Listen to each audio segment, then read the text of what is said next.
France. Dogo kaniambia kuwa amemwona France Dogo, kwamba unione.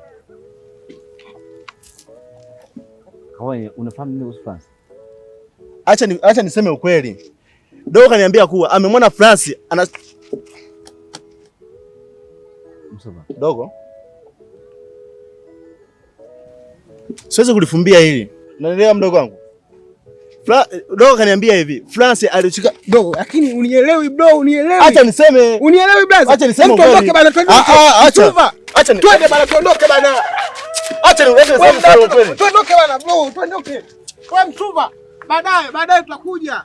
Twende bana bro, wewe unavuga vitu bana. Wewe vipi bro? Wewe sana. Kaa huko bana. Tarudi.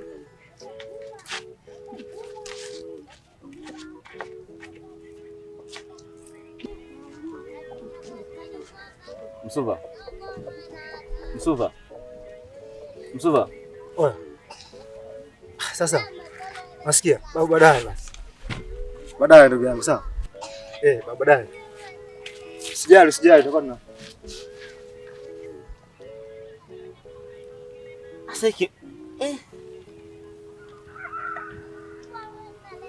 Yaani Kabonye inaonekana wazi kuna kitu anakifahamu kuhusiana na France. Lakini pia hata Msuva alikuwa anaficha. Hawa watu kuna kitu wanajua. Asana kama wanajua kwa nini nataka kuniambia ukweli. Sitakuwa nafahamu hizo. Unajua aliko, aliwaga. Au unanifahamu mimi naona kufahamu zaidi.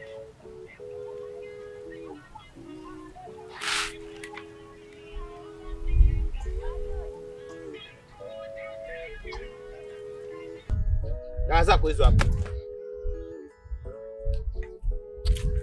Alafu we kaka, kwa nini unashindwa kuwa mtunza siri wewe?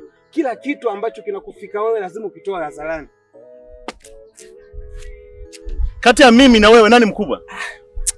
Licha ya ukubwa kaka. Hivi wewe nikuulize swali moja. Kwanza mimi umenipanikisha hapa, sielewi. Hivi wewe na Moshi nani ambao ni Bennett sana na France? Wewe nadhani hayo mimi niliyokuambia nani Moshi hajui? Na wewe unajuaje pale umekuta wanazungumzia mada gani? Ni ya France. Je, Moshi alikuwa anamwambiaje Msuva? Hivyo wewe dogo unategemea kwamba France leo kama leo umemwona anakula kuku, je anashindwa kula nyama ya Moshi? Au mpaka Moshi apotee? Moshi apotee kitu gani wewe brother wewe? Wewe sikia brother, sio